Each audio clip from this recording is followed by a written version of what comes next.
بسم الله الرحمن الرحيم الحمد لله والصلاة والسلام على رسول الله وعلى آله وصحبه ومن والاه ومن استنى بسنته واتبع هداه أما بعد السلام عليكم ورحمة الله وبركاته السلام ጤና ይስጥልኝ አላህ Subhanahu Wa Ta'ala ለዚህ ላደረሰን ምስጋና ለሱ ነው አላህ በኸይር ላይ የሚቆዩ ያድርገን አላህ Subhanahu Wa Ta'ala ኸይሩን ሁሉ ይቅጠመን ክፉውን ከኛ ያርቀው አላህ በዚህ ዱንያ በኸይር ላይ የምንቆይ በአኺራ የጀነት الفردوس ወራሾች የምንሆን ያድርገን አላህ Subhanahu Wa Ta'ala ከምርጥ ባሮቹ ይከተበን ያ ሐዩ ያ ቀዩም ያ ذل جلال والإكرام እንደሚታወቀው المختصر في العبادات ከሚለው ምርጥ ኪታባችን የተለያዩ ደርሶችን እየወሰድን ያለነው አልহামዱሊላህ በአላህ ፈضል በአላህ ረህመት ወደ ገጽ 186 ደርሰናል አልহামዱሊላህ ረቢል ዓለሚን ከኪታቡ እንግዲህ ኪታቡ ያላችሁ المختصر في العبادات ገጽ 186 ላይ በመክፈት ተከታተሉናላችሁ እንደተለምደው በኢዝኒላህ በመካከል ከተማርነው ነገሮች አንዳንድ ትውስታዎችን ለማድረግ ቀለል ያሉ ጥያቄዎችን እንደተለምደው እናደርጋለን ማለት ነው አላህ ይባርካችሁ አላህ ባላችሁበት ይጠብቃችሁ ያ ሐዩ ያ ቀዩም ያ ذل جلال والإكرام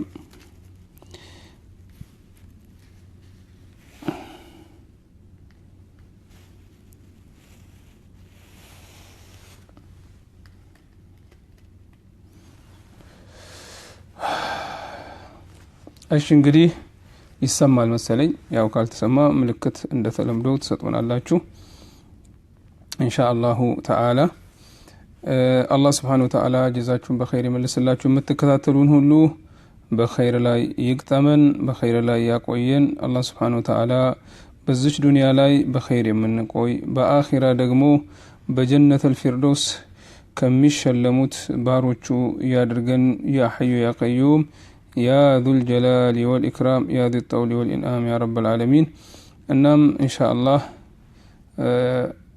እንዳልነው ደርሳችን ገጽ 186 የኢድ ሰላት አህካሞች ከሚለው እንጀምራለን አላህ Subhanahu Wa Ta'ala ተውፊቁን ይስጠን የቻልነውን ያህልም በመሄድ ኢንሻአላህ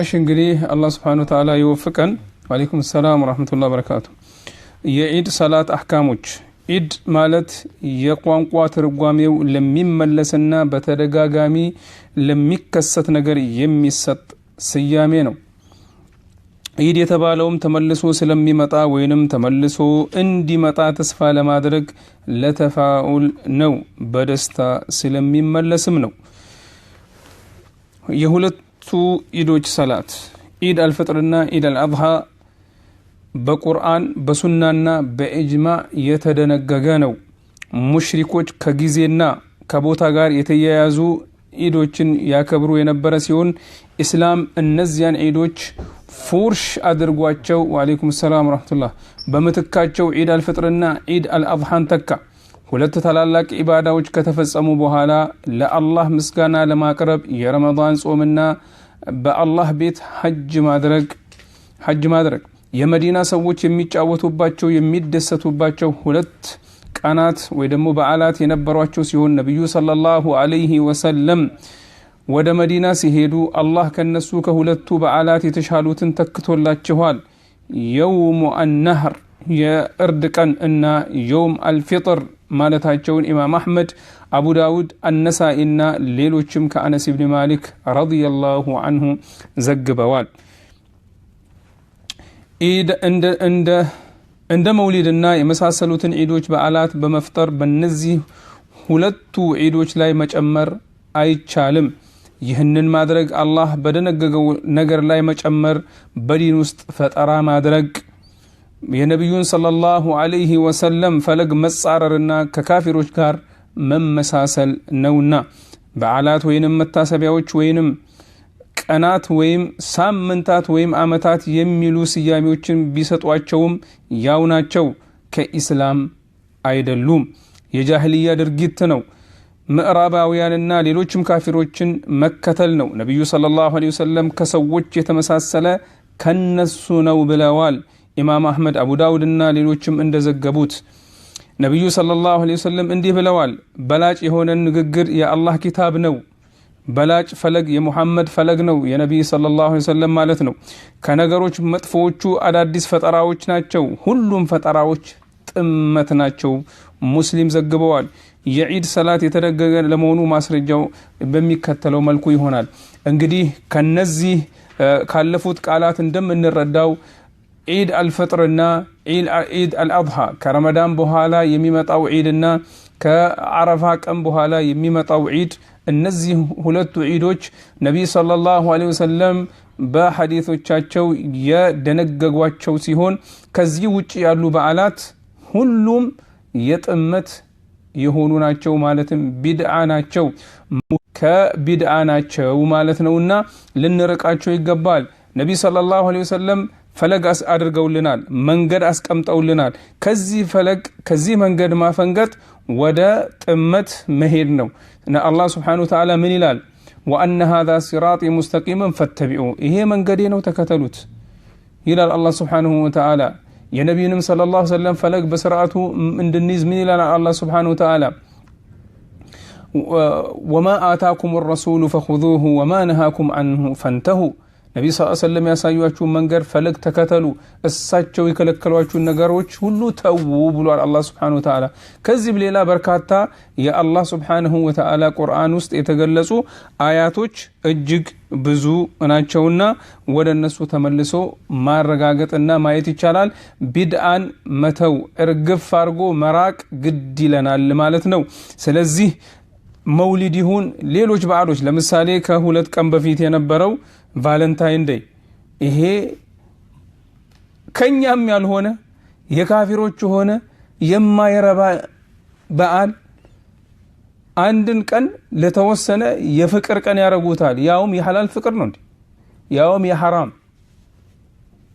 እኛ ሙስሊሞች አላህ Subhanahu Wa Ta'ala አንድን ነገር ከከለከለን ምትክ ያደርግልናል ሐራም ዚናን ከልክሏል ምን ሐላል አደረገልን ጋብቻን አላህ Subhanahu Wa Ta'ala በባልና በሚስት መካከል ደግሞ ፍቅር እንዳለ ገለጸልን وجعل بينكم مودة ورحمة መውደታንና ረህመትን በባልና ሚስት መካከል ማድረጉን አላህ ገለጸልን ስለዚህ የኛ የኢስላሞች ፍቅር ሁሉም ዘላለማዊ ነው ባልና ሚስት ከታጩበት ወይ ደግሞ ከተጋቡበት ቀን ጀምሮ እስኪሞቱ ድረስ ፍቅራቸው የቀጠለ ነው ሐላል የሆነ ፍቅር የሚሰራው በዚህ ህይወት ውስጥ በባልና በሚስት ውስጥ ህይወት ውስጥ የሚሰራው ድርጊት ሁሉ ኢባዳ የሆነ ሌላው ነገር ይቅርና ግብረ ስጋ ግንኙነቱ ራሱ እንደ ሰደቃ ሁሉ አጅር የሚያስገኝ መሆን ነብዩ ሰለላሁ ዐለይሂ ወሰለም ሰሃቦችን በዚህ በመከሯቸው ጊዜ ያ ረሱላህ አንዳችን ስሜታዊ ነገሩ ስሜቱን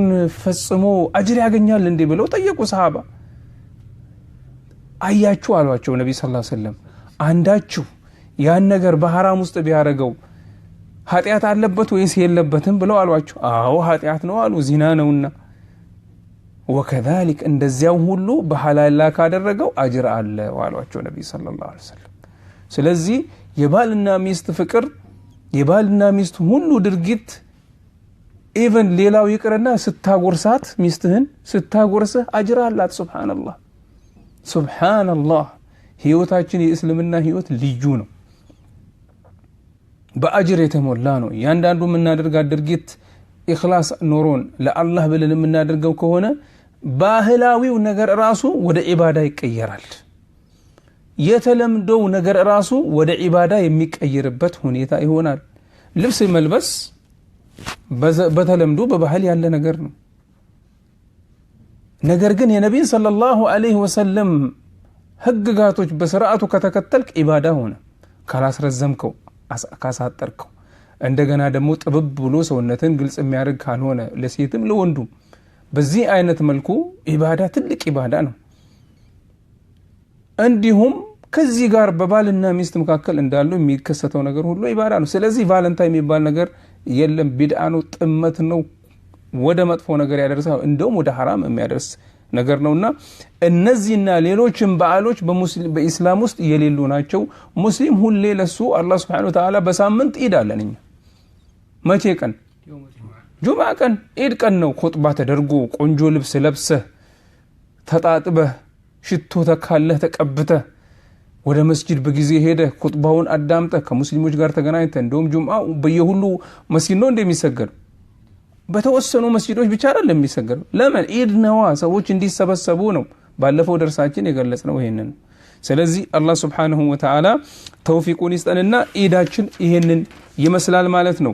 ወደ ገጽ 188 ስንሸጋገር የኢድ ሰላት የተደነገገ ለመሆኑ ማስረጃው አላህ Subhanahu Wa Ta'ala እንዲህ ይላል فصل لربك وانحر አላህ Subhanahu Wa Ta'ala ስለዚህ ለጌታህ ስገድ በስሙም ሰዋም ይላል ብሏል አላህ Subhanahu Wa Ta'ala በሱረቱል ከውሰር ውስጥ። እንደገና በሱረቱል አዕላ ምስል قد أفلح من تزكى وذكر اسم ربه فصلى የተጠራራ ሰው በእርግጥ ዳነ የጌታውንም ስም ያወሳና የሰገደ ይላል አላህ Subhanahu Wa Ta'ala። እንዲሁም ነብዩ ሙሐመድ ሰለላሁ ዐለይሂ ወሰለም እና ከሳቸውና በኋላ የነበሩት ኹለፋዎችም የኢድን ሰላት በቋሚነት ይተገብሩት ነበር ይላል። እንግዲህ የኢድ ሰላት በቁርአንና በሱና የተረጋገጠ ነገር ነው ማለት ነው። ምን ይላል የኢድ ሰላት ሁክሙ ምንድነው? እንደ አምስቱ ሰላቶች ፈርዱ ዐይን ነው ወይንስ ፈርዱ ኪፋያ ነው የሚለውንና ሌሎችንም አብረን እንመልከት። የሁለቱ ዒዶች ሰላት ዑذር በሌለው ሙከለፍ በሆነው ሁሉ ሙስሊም ወንድ ላይ የነፍስ ወከፍ ግዴታ ፈርዱ ዐይን ነው። ነብዩ ሰለላሁ ዐለይሂ ወሰለም ስላዘዙባቸው ሴቶችንም ጭምር ግዴታ ነው። ኡሙ አጥያ ረዲየላሁ ዐንሃ በኢድ ቀን እንድንወጣ እንታዘዝ ነበር። ልጃገረድም እንኳ ከጓዳዋ ትወጣ ነበር። ሀይድ ያለባቸው ሴቶችም ወጥተው ከሰዎች ኋላ በመሆን ከነሱ ጋር ተክቢራና ዱዓ ያደርጉ ነበር። የዚያን ቀን በረከትና ጡህራ ንጽህና በመፈለግ ብላለች። ሙተፈቁን ዐለይህ። ተመልከቱ እንግዲህ ይሄ ትልቅ ኢባዳ ነው። ዝም ብሎ የሚያልፍ ቀን አይደለም። በእንቅልፍ የሚያልፍም ቀን አይደለም። በጨዋታም በማይረባ ነገርም የሚያልፍ አይደለም። ሐራም ነገር በመስራትም የሚያልፍ አይደለም። ኢድ ቀን ነው ተብሎ ጭፈራ፣ ዘፈን፣ ቲያትር፣ ፊልም ምን የሚያልፍበት ቀን አይደለም። ምን ይላል አላህ Subhanahu Wa Ta'ala በዒድ አልፍጥር ወሊቱክሚሉ العدة ወሊቱከብሩ الله على ما هداكم ولعلكم تشكرون ይላል። ቀናቶቹን ስትጨርሱና ይላል የረመዳንን ቀናቶች ከዛ በኋላ ተክቢራ ወሊቱከብሩ الله على ما هداكم ከዛ አላህ ለሰጠን ለዚህ ኒዕማ ለዚህ ሂዳያ ተውፊቁን ሰጥቶን ጾምን ተራዊህን ሰግደን ተሐጁድን ሰግደን አላህ ያስቻለው ዑምራ አድርጎ አላህ Subhanahu Wa Ta'ala የወፈቀው ኢዕቲካፍ በውስጡ አድርጎ እንደገና አላህ የወፈቀው ኢፍጣር አድርጎ ለሰው እንደገና በኢድ በረመዳን ውስጥ የሚደረጉት ምርጥ ኢባዳዎች ሁሉ አከናውኖ ሲያበቃ ያ አላህ አልሐምዱሊላህ በማለት ተክቢራውን ይጀምራል። አላሁ አክበር ላ ኢላሃ ኢላላህ ወላሁ አክበር ወሊላሂል ሐምድ። አላህን Subhanahu Wa Ta'ala ተክቢር አድርጎ ወሊቱከብሩላህ አላ ማ هداكم ወለዐለኩም ተሽኩሩን አላህን Subhanahu Wa Ta'ala እንድታመሰግኑት ይላል ጀለ ፊ ዑላህ። ይሄ ነው ዲናችን ኢባዳን ከሰራ በኋላ ምርጥና ትላልቅ የሆኑ ኢባዳዎችን ከሰራን በኋላ ነው ኢዳችንም የሚመጣው። ኢዳችን ደግሞ ሲመጣ ራሱን የቻሉ አህካሞች አሉት፣ የተደነገጉለት ነገሮች አሉት። እሱን ጠብቀን ነው እንጂ ዝም ብሎ በልቅ በሆነ ነገር በአቦሰጥ ወይ ደግሞ እኛ በፈልግነው ነገር ሳይሆን አላህና ነብዩ ሰለላሁ ዐለይሂ ወሰለም ባስቀመጡልን ህግና ደንቦች መሰረት ኢዳችንን እናከብራለን። ከነዚህ መካከል ሰላቱ ነው ማለት ነው የኢድ ቀን ሰላት። ስለዚህ የኢድ ቀን ሰላት ፈርዱ ዐይን ነው ተብሏል። ነፍስ ወከፍ ግዴታ ነው ብሏል። እሺ ለሴቶች ሽቶ ሳይቀቡና ሳይገላለጡ ለኢድ ሰላት መውጣት ሱና ነው። ለሴቶች ሽቶ ሳይቀቡና ሳይገላለጡ ለዒድ ሰላት መውጣቱ ሱና ነው። ምክንያቱም ሴቶች ሽቶ መቀባት ክልክል ነው። ምክንያቱም ነብዩ ሰለላሁ ዐለይሂ ወሰለም ከልክለዋል። ሽቶ ተቀብታ እንዳትወጣ። ሴት ልጅ አማምራ ከወጣች ተቀባብታ ከወጣች እስተሽረፈሃ ሸይጣን ይከተላታል። ለወንዶች የበለጠ እንድታምር ያደርጋል። ወንዶችም ያዩዋታል፣ ፊትና ትገባለች፣ ለራሷም ሌላውንም ትፈትናለች። በዚህ መካከል ሸይጣን ስራውን ይሰራል። የማይወደድ ነገር ላይ ትደርሳለች። እንደውም በአንዳንድ ሐዲሶች በሌላ ሐዲስ እንደመጣው ሽቶ ተቀብታ ከወጣች ዚና እንደሰራች ነው ይላል። ነስአሉላህ አልዓፊያ። አላህ Subhanahu Wa Ta'ala ይጠብቀንና እና ውድ እህቶቻችን በማንኛውም ጊዜ ሽቶ ሳይቀቡ ነው መውጣት ያለባቸው። ሽቶ ሳይቀቡ ማለት ሽታ ያለው ነገር ሁሉ ብኹርም በዚህ ውስጥ ይገባል ማለት ነው። ማስገንዘቢያ የዒድ ሰላት በከተማ አቅራቢያ በሜዳ ላይ መፈጸም ሱና ነው። ነብዩ ሰለላሁ ዐለይሂ ወሰለም የሁለቱን ዒዶች ሰላት በመዲና መግቢያ ላይ ባለው መስገጃ ቦታ ሜዳ ላይ ይሰግዱ ነበርና አቡ ሰዒድ ረዲየላሁ ዐንሁ ነብዩ ሰለላሁ ዐለይሂ ወሰለም በፊጥርና በአድሃ ወደ መስገጃ ሜዳ ይወጡ ነበር ብለዋል። ሙተፈቁን ዐለይህ። ለዑዝር ካልሆነ በስተቀር መስጂድ ውስጥ መስገዳቸው አልተዘገበም። ወደ ሜዳ መውጣት የሙስሊሞችና የኢስላምን ክብር እንዲሁም የሃይማኖቱ መገለጫ ምልክቶች ሸዓኢር ግልጽ ስለሚያደርግ ነው። እንደ ጁምዓ ተደጋግሞ የሚመጣ ስላልሆነ ችግርም አያስከትልም። መካ ውስጥ ከሆነ ብቻ መስጂዱል ሐራም ውስጥ ይሰገዳል። ዝናብ ካለ ወይንም ሰው በዝቶ ጭንቅንቅ ከተፈጠረ መስጂዶች ውስጥ መስገድም ይፈቀዳል ይላል። እንግዲህ ሱናው ወደ ሜዳ በተቻለ መጠን ሜዳ ላይ ሰፋ ወዳለ ቦታ ላይ ተወጥቶ መስገዱ ነው። በየሀገሩ በየከተማው በሚቻልበት መልኩ። ከአቅም በላይ ከሆነ ግን አሁን ለምሳሌ አዲስ አበባ ውስጥ እንደሚደረገው የት ይሰገዳል? ስቴዲየም ይሰገዳል። እንደገና ደግሞ በየት ይሰገዳል? በየመስጂዶቹም ይሰገዳል። በተለይ በአሁኑ ጊዜ መስጂዶችም ማለት ጁምዓ በሚሰገድባቸው በአንዳንድ ትላልቅ የሆኑ መስጂዶች ሁሉን ሰው አይችለውም ስቴዲየሙና አካባቢው። አንደኛ ነገር። ሁለተኛ ነገር ደግሞ ለመድረስ ራሱ ጊዜው አይበቃህም። ምክንያቱም የተወሰኑ መንገዶች ስም ስለሚዘጉ ሰውም ብዛት ስላለው ስለማይበቃ እንደ ችግሩ ሁኔታ የሰዎችን ችግር ለመቅረፍ በአንዳንድ መስጂዶች ይሰገዳል ማለት ነው። የዒድ ሰላት ወቅት ጊዜዋስ መቼ ነው? ዒድ ሰላት ጊዜዋ መቼ ነው? በተፈለገ ጊዜ ነው? እኔ በፈለኩት ጊዜ ተነስቼ ነው የምሰግደው ወይንስ የተወሰነ ጊዜ አላት? እሺ የዒድ ሰላት ወቅት ፀሐይ ወጣ የጦር ያክል ከፍ ስትል ነው። ነብዩ ሰለላሁ ዐለይሂ ወሰለም ይሰግዱበት የነበረው ወቅት ነውና ወቅቱ ፀሐይ እስከምታጋድል ድረስ ይቆያል። ይሄም ማለት ዙሁር ሰላት ከመግባቱ በፊት እስካለው ድረስ እስከ 10 ደቂቃ ወይ ደግሞ 15 ደቂቃ ድረስ በፊት ቢሰገድ ትክክል ነው ማለት ነው። ፀሐይ እስከምታጋድል ድረስ ዒድ መሆኑ ካልታወቀ በነጋታው ቀዷ ይወጣል። አቡ ዑመይር ቢን አነስ አንሳር አጎቶቹ እንዲህ ማለታቸውን ዘግቧል። የሸዋል ጨረቃ ተደበቀብን፣ ጾመኞች ሆነን አነጋን።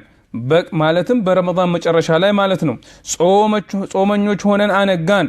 በቀኑ መጨረሻ ላይ አንድ ቅፍለት ወይ ደግሞ መንገደኛ መጣና እንደ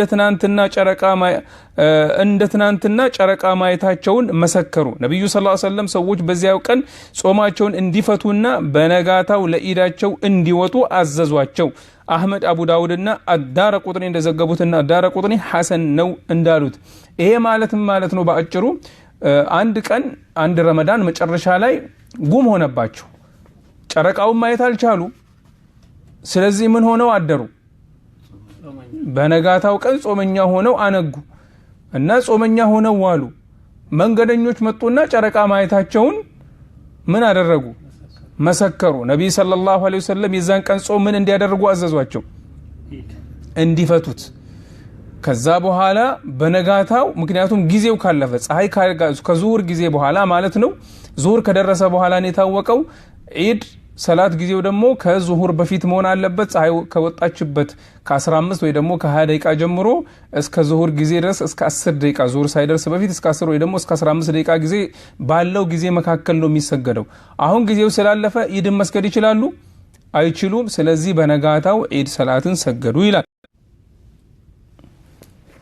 የዒድ ቀን ሱና የሚሆኑ ነገሮች እንግዲህ በዒድ ቀን ልናውቃቸው የሚገባ አዳቦች አሉ ሱና ነገሮች አሉ እነዚህ ነገሮች አውቀን ልንሰራባቸው የሚገባ ነገሮች ናቸው ማለት ነው ዒድ አልፍጥር ሰላት ከመውጣቱ በፊት የተወሰኑ ተምሮችን መብላት የውመ ነህር በዒድ አድሃ ደግሞ የዒድ ሰላት እስከሚሰገድ ድረስ አለ መብላቱ ሱና ነው ቡረይዳ ረዲየላሁ ዐንሁ ነብዩ ሰለላሁ ዐለይሂ ወሰለም በዒድ አልፍጥር ቀን እስከሚያፈጥሩ ድረስ አይወጡም ነበር በየውመ ነህር ደግሞ እስከሚሰግዱ ድረስ አይበሉም ነበር ብሏል አህመድ አትርሚዚ እና ኢብኑ ማጃ የዘገቡ ሲሆን ኢብኑ ሒባን እና አልሐኪም ሰሒህ ነው ብለውታል አሁን በዚህ ቀን በእነዚህ ሁለቱ ዒዶች አበላላችን ምን ይሆናል ተቃራኒ ነው በዒድ አልፍጥር ሰላት ከመሄዳችን በፊት ምን አድርገን እንሄዳለን ተምር ይሁን ውሃ ይሁን ያገኘነውን ቀምሰን ነው ከቤት የምንወጣው ከተገኘ ተምር መሆኑ በላጩ ነው ቀምሰን ነው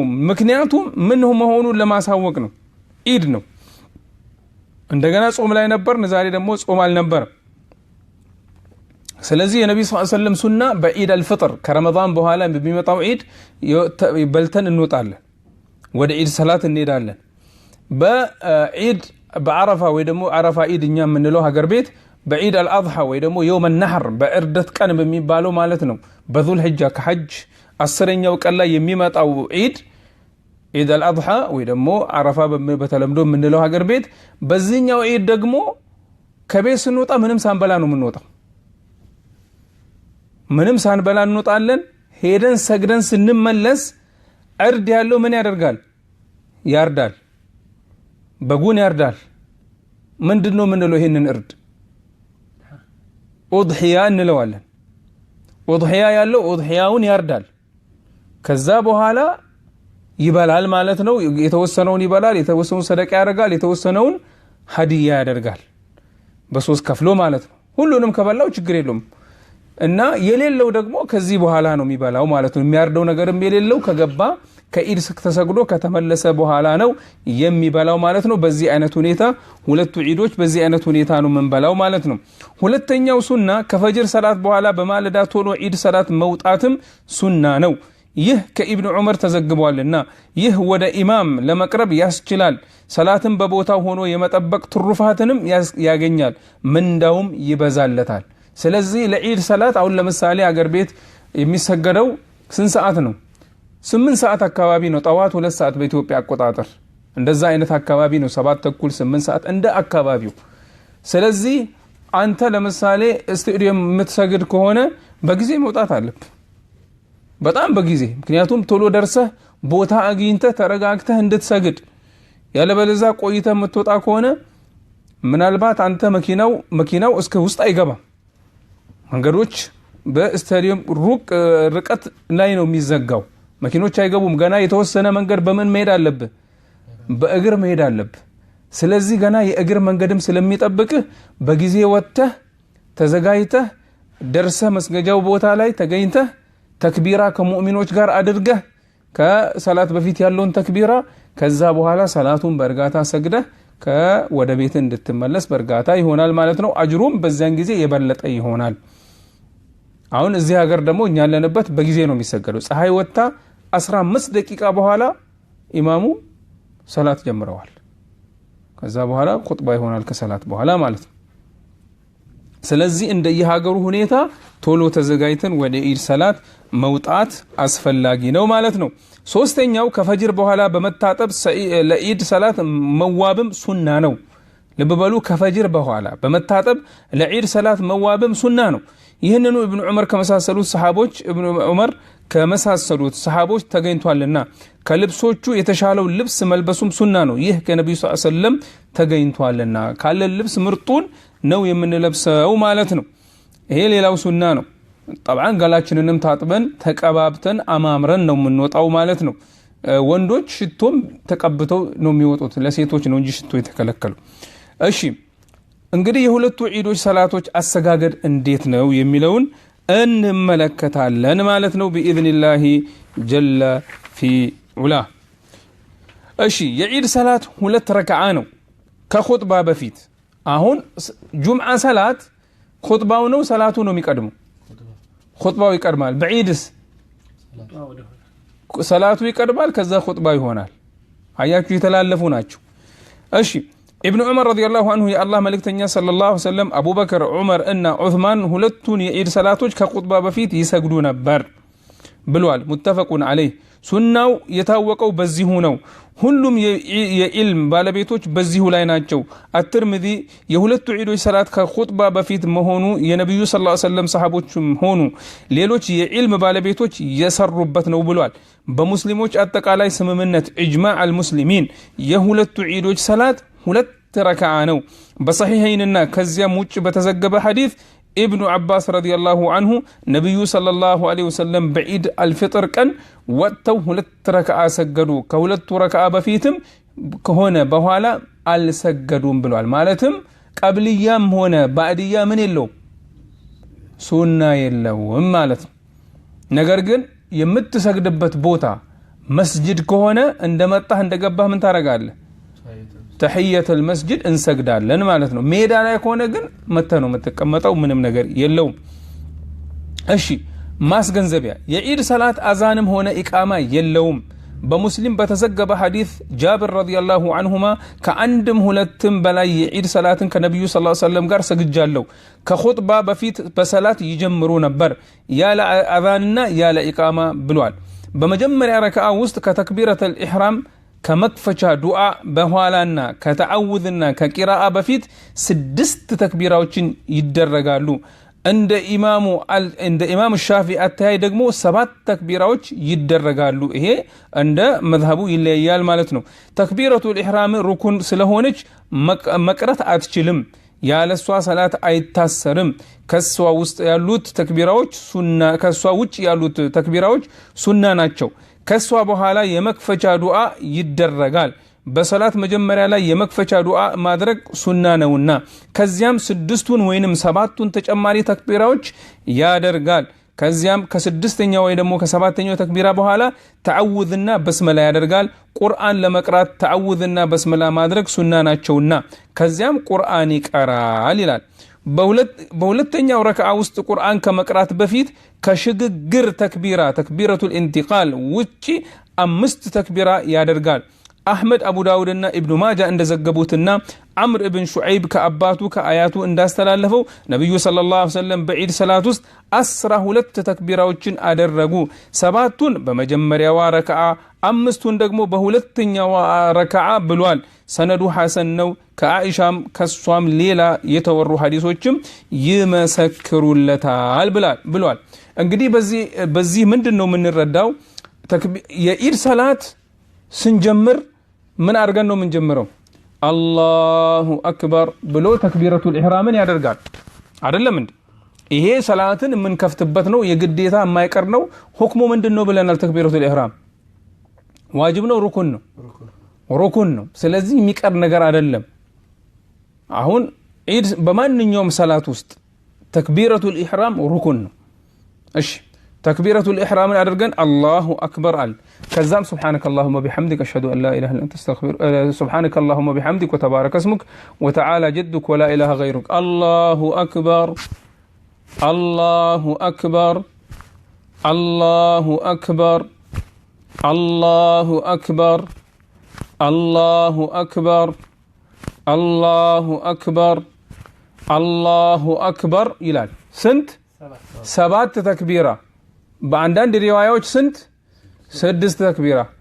ለማንኛውም በብዛት የሚሰራበት 7ቱ ተክቢራ ነው አሁን ተክቢራቱል እነዚህን 7 ተክቢራ አደረገ ከዛስ أعوذ بالله من الشيطان الرجيم بسم الله الرحمن الرحيم الحمد لله رب العالمين الرحمن الرحيم ምክንያቱም የኢድ ሰላት ድምጽ ከፍ ተደርጎ የሚሰገድበት ሰላት ነው ኦኬ ከዛም ሌሎች ሱራዎችን ይቀራል ከዛም ለሁለተኛ ረካዓ ሲነሳ ከሱጁድ ቀናሲል ምንድነው ብሎ ነው ቀራ የሚለው አላሁ አክበር ብሎ የመሸጋገሪያ ሩኩ አድርጎ ከዛ ቀጥ ብሎ ይቆማል ከዛስ ምን ያደርጋል አላሁ አክበር አላሁ አክበር አላሁ አክበር አላሁ አክበር አላሁ አክበር ይልና ስንት ተክቢራ ያደርጋል 5 ተክቢራ ያደርጋል ከዛ በኋላ አዑዙ ቢላሂ ሚነሽ ሸይጣን ረጂም ቢስሚላሂር ረህማኒር ረሂም አልሐምዱሊላሂ ረብል ዓለሚን አርረህማኒር ረሂም ኢላ አኺሪ በዚህ አይነት ነው ተክቢራው ማለት ነው እንቀጥል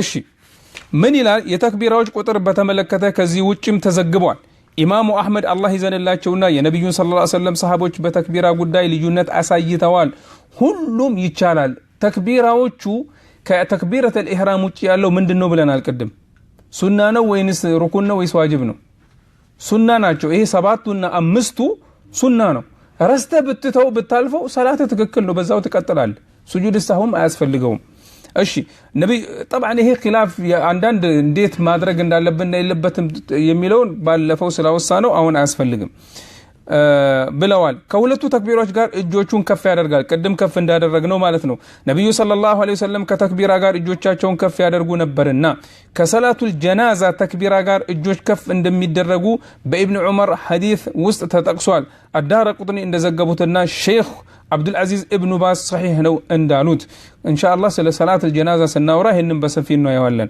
ከሰላቱል ጀናዛ ተክቢሮች ጋር እጆች ከፍ እንደሚደረጉ ማስረጃዎች በቦታቸው ይመጣሉ ኢንሻአላህ እንመጣበታለን ማለት ነው ተጨማሪውን ተክቢራ ረስቶ ወደ ቂራአ ከገባ ተክቢራው ይቀራል ሱና ስለሆነ ቦታውም ስላለበ ቅድም እንዳልነው እንደዚያውም በማእሙሙ ኢማሙን ቂራአ ከጀመረ በኋላ ከደረሰበት ጭማሪዎቹን ተክቢራዎች አያደርጋቸውም ተክቢረቱል ኢህራም አርጎ ብቻ አሁን ለምሳሌ አንድ ሰው ቆይቶ መጣ ኢማሙ ለምሳሌ በአንደኛው ረካዓ ላይ ነው ኢማሙ ሰባቱን ተክቢራ አድርገው ፋቲሃን ከቀሩ በኋላ ሰውየው መጣ ቂራአ እየቀሩ ለምሳሌ ሰብህ እስመ ረቢከል አዕላን እየቀሩ ያሉ መጣ ሰውየው እና ገባ አላሁ አክበር ብሎ ተክቢረቱል ኢህራም አርጎ ወደ ሰላቱ ገባ እነዚህን ያለፉትን ሰባት ተክቢራዎች አያደርጋቸውም ዝም ብሎ ፋቲሃውን ብቻ ይቀራል ማለት ነው እሺ ወይንም ኢማሙ ሩኩዕ ላይ ይያለ ከደረሰበት ተክቢረቱል ኢህራም ብቻ አድርጎ ከዚያም ሩኩዕ ይወርዳል ያለፈውን ተክቢራ ቀዷ በማውጣት አይጠመድም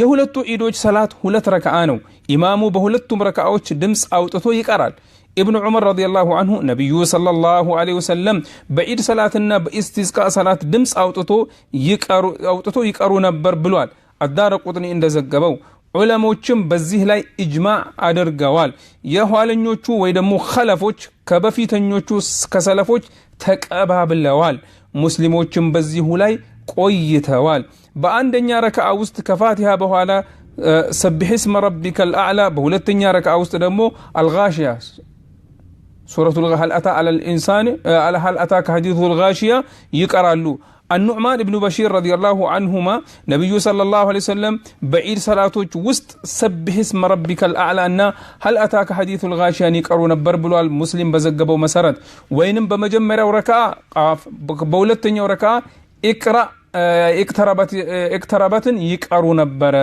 ሙስሊም ከ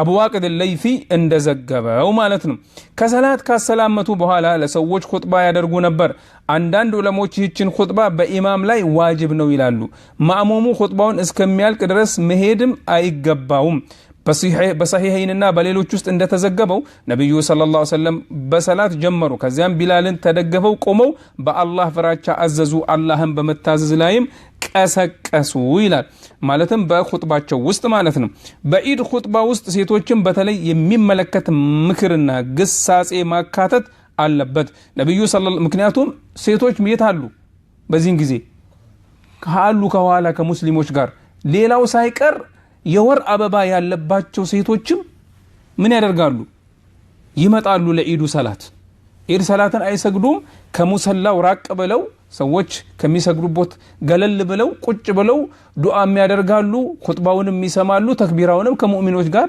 ስለሚያደርጉ ሴቶችን የሚመለከት ኹጥባም ማድረግ አብሮ የነብዩ ሰለላሁ ዐለይሂ ወሰለም ሱና ነው ማለት ነው ነብዩ ሰለላሁ ዐለይሂ ወሰለም ሴቶችን ማሰማት እንዳልቻሉ ሲገነዘቡ ወደነሱ መጥተው ምክር ለገሷቸው ሰደቃ እንዲሰጡም ቀሰቀሷቸው ስለዚህም ከኢድ ኹጥባ ውስጥ ለሴቶች ድርሻ ሊኖራቸው ይገባል ስለሚያስፈልጋቸውና የነብዩንም ፈለግ ለመከተል ሲባል ይላል እሺ ማስገንዘቢያ ወደ መስገጃ ቦታ ከመጣ በተክቢራ መጠመድ ሱና ነው በዚያን ጊዜ መሽሩዕ ነውና የዒድ ሰላት የተሰገደው መስጂድ ውስጥ ከሆነ ከነዋፊል ውስጥ ተህየተል መስጂድን ብቻ ይሰግዳል። እንደ ጁምዓ ሰላት አይደለም። ጁምዓ ሰላት ጊዜ በጊዜ ከመጣን ሱና መስገድ ማብዛት በጣም ምርጥ ስራ ነው። ግን አሁን በዒድ ሰላት ጊዜ በመስጂድ ውስጥ የሚሰገድ ከሆነ ተህየተል መስጂድ 2 ረክዓ ብቻ ሰግደን ቁጭንና በምን እንጠመዳለን? በተክቢራ ነው የምንጠመደው ማለት ነው። በሰላትና ቁርአን በመቅራት ሳይሆን በምንድነው? በተክቢራ ነው የምንጠመደው። ተክቢራውም በአንድ ላይ ሳይሆን እያንዳንዱ ሰው ለራሱ ተክቢራ ያደርጋል። ተክቢራውን በጀማዓ ማድረግ ከነብዩ ሰለላሁ ዐለይሂ ወሰለም የተዘገበ አይደለምና። እሺ በመስጂድ ካልሆነ በመስገጃ ሜዳ ላይ ከተሰገደ ግን ተህየተል መስጂድም የለውም። በሜዳ ላይ ከተሰገደ ቀደም እንዳለው ተህየተል መስጂድም የለውም። 2 ረክዓም አይሰግድም። በቀጥታ እንደመጣ ቁጭ ብሎ ወደ ተክቢራው መግባት ማለት ነው። ኢብኑ አባስ ረዲየላሁ ዐንሁማ ነብዩ ሰለላሁ ዐለይሂ ወሰለም በዒድ ቀን ወጥተው 2 ረክዓ ሰገዱ። ከሁለቱ ረክዓ በፊትም ሆነ በኋላ ምንም አልሰገዱም ብሏል። ሙተፈቁን ዐለይሂ። የዒድ ሰላት ከበስተፊቷም ሆነ ከበስተኋላዋ ራቲባ ሱና ያላት እንዳይመስል ማለት ነው። ወደ ቤቱ ሲመለስ በቤቱ ውስጥ መስገድ ሱና ይሆናል። አህመድና ሌሎችም ነብዩ ሰለላሁ ዐለይሂ ወሰለም ወደ ቤታቸው ሲመለሱ 2 ረክዓ ይሰግዱ እንደነበር ዘግበዋልና የዱሃ ሰላትን መስገድ መሽሩዕ መሆኑን በዱሃ ሰላት አርዕስት ስር ቀደም ሲል ባሳለፍነው ጥቅላዊ ማስረጃ ስርም መግባት ይችላል። የዒድ ሰላት ቀዳ ማውጣት ከዒድ ሰላት አንድን ነገር ያመለጠ ሰው በተጨማሪ ተክቢራዎች አሰጋገድ መሰረት ቀዷ ማውጣት ይችላል። ቀዷ በወቅቱ ከሚሰገደው ጋር አንድ አይነት ነውና በአቡ ሁረይራ ባስተላለፉት ሐዲስ ነብዩ ሰለላሁ ዐለይሂ ወሰለም የደረሳችሁበትን ስገዱ ያመለጣችሁን ሙሉ ያሉት ጥቅላዊ መመሪያ ለዚሁ ማስረጃ ይሆናል። ከኢማሙ ጋር 1 ረክዓ ካመለጠው 1 ረክዓ ይጨምራል ይላል። እሺ እንግዲህ አንድ ሰው ለምሳሌ ሲመጣ ተሰግዶ አለቀበት ምን ያደርጋል? ቀዳውን ይሰግደዋል እዛው የዒዱን ሰላት ማለት ነው። እሺ በሁለቱ ዒዶች ተክቢራ ማድረግ በሁለቱ ዒዶች ጊዜ ተክቢራ አለገደብ ማድረግ ሱና ነው። የተወሰነ ቁጥር ያለው ተክቢራ አይደለም ማለት ነው። በጊዜ አይገደብም። ድምጽም ከፍ በማድረግ ሴት ድምጿን ከፍ አታደርግም። በዒድ ሌሊቶች ተክቢራ ያደርጋል። በዚል ሒጃ 10 ቀናቶችም አላህ Subhanahu Wa Ta'ala ወሊቱክሚሉ العدة ወሊቱከብሩ الله على ما هداكم ولعلكم تشكرون ይላል። ቁጥሮችንም ልትሞሉ አላህንም ቅኑን መንገድ ስለመራችሁ ታከብሩትና ታመሰግኑት ዘንድ ይህንን ደነገገላችሁ ይላል አላህ Subhanahu Wa Ta'ala። በዒድ አልፈጥር ጊዜ በዒድ ሌሊት ፀሐይ ከጠለቀችበት ጊዜ አንስቶ ኢማሙ ወደ ዒድ ሰላት እስከሚገባበት ድረስ ተክቢራ ይደረጋል። ይሄ የምን ሰላት ነው? የዒድ አልፈጥር ሲሆን ተክቢራው የሚጀመረው ከመቼ ነው? ፀሐይ ዒድ መሆኑ ከታወቀበት ሰዓት ጀምሮ ማለት ነው። በሌላ አነጋገር ለምሳሌ ቀኑ ዒድ ረመዳን 30 ቀን ከሞላ ፀሐይ ከጠለቀች ምን ሆነ? ዒድ ገባ ማለት ነው። ስለዚህ ከዛን ሰዓት ጀምሮ ምን እናደርጋለን? ተክቢራ እናደርጋለን። ነገር ግን ቀኑ 29 ነው እንበል። ከዛ በኋላ ከኢሻ ሰላት በኋላ ነገ ዒድ መሆኑ ተረጋገጠ። ከመቼ ጀምሮ ተክቢራ እናደርጋለን? ካወቅንበት ሰዓት ጀምሮ ተክቢራ እንጀምራለን። ተክቢራው እንደቀጠለ ይሆንና ኢማሙ ለዒድ ሰላት እስኪገቡ ድረስ ሰላቱን አላሁ አክበር ብሎ እስኪጀምሩ ድረስ ተክቢራው መሽሩዕ ነው ማለት ነው። ነገር ግን በዒድ አልአድሃ ጊዜ የዚል ሒጃ ወር የመጀመሪያ ቀን ፈጅር ከወጣበት ጊዜ ጀምሮ እስከ 13ኛው ቀን ፀሐይ መግቢያ ድረስ ማለትም እስከ አያም ተሽሪቅ መጨረሻ ቀን ድረስ ተክቢራ ይደረጋል። አላህ Subhanahu Wa Ta'ala እንዲህ ይላል ወዝኩሩላህ ፊ አያም ማዕሉማት በተቆጠሩ ቀኖችም ውስጥ አላህን አውሱ ይላል። አልበቀራ አቡ ሁረይራና ኢብኑ ዑመር ረዲየላሁ ዐንሁም ወደ ገበያ ወጥተው ተክቢራ እንዲያደርጉና ሰዎችም የነሱን ተክቢራ ተከትለው ተክቢራ ያደርጉ እንደነበር ተዘግቧል። ቡኻሪ ሙዓለቀን በሲገተል ጀዝም እንደዘገበው ዑመርም ረዲየላሁ ዐንሁ በሚና ድንኳናቸው ውስጥ ሆነው ተክቢራ ያደርጉ እንደነበር ቡኻሪ ሙዓለቀን በሲገተል ጀምዕ ዘግቧል። ኢብኑ ዑመርም ረዲየላሁ ዐንሁ በዚያ ቀናት ማለትም በሚና ቀናት ከሰላቶች በኋላ መኝታ ቦታው ላይ ሆኖ በፊስጣቱ በፀጉር በተሰራ ቤቱ ውስጥ ሆኖ ሲቀመጥም ሲሄድም በእነዚያ ቀናት በሙሉ ተክቢራ ያደርግ እንደነበር ቡኻሪ ሙዓለቀን በሲገተል ጀምዕ ዘግቧል። نبيغة الهذلي باستل ألفوا حديثهم النبي صلى الله عليه وسلم أيام التشريق يمبلات يمتطاتنا يلقنا بالبيت يهونون الله يموسات ቀናቸው ብሏል ኢማም ሙስሊም በዘገቡት መሰረት በቤት ውስጥ በገበያ ውስጥ በመስጂድ ውስጥ እና አላህን ማውሳት በሚቻልባቸው ቦታዎች ሁሉ ድምጽን ከፍ አድርጎ ተክቢራ ይደረጋል እንደዚያውም ወደ መስገጃ ሜዳ ሲኬድም ድምጽ አውጥቶ ተክቢራ ማድረግ ነው አዳረጉጥኒና ሌሎችም እንደዘገቡት ኢብኑ ዑመር በዒድ አልፊጥር ቀንና በዒድ አልአድሃ ቀን ሲያነጋ ወደ መስገጃ ቤት እስከሚሄድ ድረስ ከዚያም ኢማሙ እስኪመጣ ድረስ ድምጹን ከፍ አድርጎ ተክቢራ ያደርግ ነበር በአስሂህ አልቡኻሪ ውስጥ እንደተዘገበው ኡሙ አጥያ ረዲየላሁ ዐንሃ ሐይድ ያለባቸው ሴቶች እንድናስወጣቸው እንታዘዝ ነበር የነሱን የወንዶቹን ተክቢራ ተከትለው ተክቢራ ያደርጉም ነበር ብላለች ሙስሊም ደግሞ ከሰዎች ጋር ተክቢራ እንደሚያደርጉ በማለት ዘግቧል ይህ የኢስላም ምልክቶች ሸዓኢር ግልጽ ማድረግ ስለሆነ የተወደደ ነው ይሄ ማለት ምን ማለት ነው የኢድ አልአድሃ ተክቢራው የሚጀምረው ከመቼ ጀምሮ ነው ኢድ አልአድሃ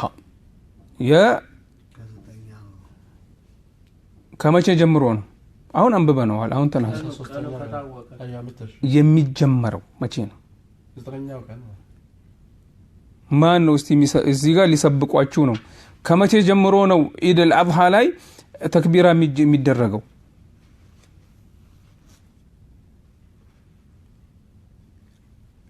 ዙል ሂጃ ከገብቶ ከፈጅር ሰላት ጀምሮ ከፈጅር ሰላት ተሰግዶ ካበቃ በኋላ ጀምሮ ይሰገዳል በዙል ሂጃ የመጀመሪያው ቀን ጀምሮ ማለት ነው ከቀኑ ጀምሮ ከሌሊቱ ሳይሆን ከቀኑ ጀምሮ ከሰላት አልፈጅር በኋላ ይጀመራል የሚያከትመው ደግሞ መቼ ነው በ13ኛው ቀን ፀሐይ እንደጠለቀች ያበቃል ማብቂያው እሱ ነው የማብቂያው ቀን ከ13ኛው አያም ተሽሪቅ 13ኛው ቀን ያዙል ሂጃ 13ኛው ቀን ፀሐይ ልክ እንደጠለቀች ያበቃል እና በእነዚህ ያሉት ጊዜ መካከል ሙቀየድና لا اله الا الله مقيدنا مطلق አለ እሱ ሌላ ጊዜ ኢንሻአላህ ስለ ሐጅ ስናወራ እናወሳዋለን باذن الله عز وجل እሺ በኢድ አልፍጥር ጊዜ የሚደረግ ተክቢራ አላህ Subhanahu Wa Ta'ala ቁጥሮችን ብትምሉ አላህንም ቀኑን መንገስ ስለመራችሁ ታከብሩትና ታመሰግዱን ዘንድ ይህ እንደነገገላችሁ ይላል ስለሚል በኢድ አልፍጥር ወቅት የሚደረግ ተክቢራ ጠንከር ያለ ሱና ነው በኢድ አልአድሃ ያለው ተጨማሪ የተገደበ ተክቢራ አተክቢር አልሙቀይድ መኖሩ ነው እሱም ከሰላቶች በኋላ የሚደረጉ ተክቢራዎች ናቸው ከሰላቶች በኋላ ብቻ በመደረግ የተገደበው ተክቢራ የሚጀምረው ከአረፋ ቀን የፈጅር ሰላት ሲሆን እስከ አያም ተሽሪቅ መጨረሻ ቀን 10 ሰላት ድረስ ይቆያል ይሄ የትኛው ነው የተገደበው ነው የተገደበው መልሳችሁ ታዩታላችሁ ይሄ የተገደበው ተክቢራ ነው ሙጥለቅ ያለው ነው አልሙቀየድ የምንለው ማለት ነው ይሄውም ከሰሃቦች ከዑመር ከአሊ ከኢብኑ መስዑድ እና ከኢብኑ አባስ ሰሂህ በሆኑ ሰነዶች ሰንሰለቶች ጸንቷልና የተክቢራው አደራረግ ሲፈት الله أكبر لا إله إلا الله والله أكبر ولله الحمد الله أكبر لا إله إلا الله والله أكبر ولله الحمد مالت نويلا يهوم كاستغفارنا اللهم أنت السلام ومنك السلام تبارك يا ذا الجلال والإكرام كتب على بوهالا ነው ማለት ነው ማለትም ሰላትን ጨርሰን ካበቃም በኋላ ከሚደረገው ሙቀየድ ከሆነ አስተግፊሩላህ اللهم انت السلام ومنك السلام تبارك يا ذا الجلال والإكرام ብለን ካበቃም በኋላ ወደ ተክቢራው ብንገባ ሱና ይሆናል ማለት ነው በኢድ ቀን የደስታ መግለጫ ቃል መለዋወጥ አተህኒአ ሰዎች የደስታ መግለጫ ቃል ቢለዋወጡ ችግር የለውም አንዱ ለሌላው تقبل الله منا ومنكم الله كنيام كنانتم يقبلن بمالت شيخ الإسلام ابن تيمية رحمه الله كصحابوچم ይህንን የሚያደርጉ እንደነበሩ ተዘግቧል እንደ አህመድና ሌሎችም የሃይማኖት መሪዎች ፈቅደዋል ብለዋል ተህኒአ ውዴታና ደስታ መግለጽ ነው ኢማም አህመድ ረሂመሁላህ እኔ ቀድሜ አልለው አንዱን ቀድሞኝ ካኔ ግን መልስ ሰጠዋለሁ ይሄውም የሰላምታ መልስ ዋጅብ ስለሆነ ነው በታህኒያ መጀመር የታዘዘበት ሱና አይደለም የተከለከለም አይደለም በታህኒያ መጨባበጥ ችግር የለውም ብለዋል አንዳንድ ዑለማዎች እንደ ኢብኑ ዑሰይሚን ረህመቱላሂ ዐለይሂና ሌሎችም እንደሚሉት ታህኒያ ከባህል ጋር የተያያዘ ነገር ነው ሰላም መባባል ማንኛውም ሃይማኖት ውስጥ ሰላም አለ የለም ይባላል ግን እኛ የራሱን የሆነ ሲጋ አለው ለምሳሌ ሰላም አለይኩም ወራህመቱላህ እንደገና ኢዶች ላይም ሲሆን በዓሎች ላይም ሲሆን ሰዎች የሚባባሏቸው አባባሎች አሉ ከነዚህ መካከል ተቀበለላሁ ሚና ወሚንኩም አላህ ከኛም ከናንተ የሚቀበለን ኢዱኩም ሙባረክ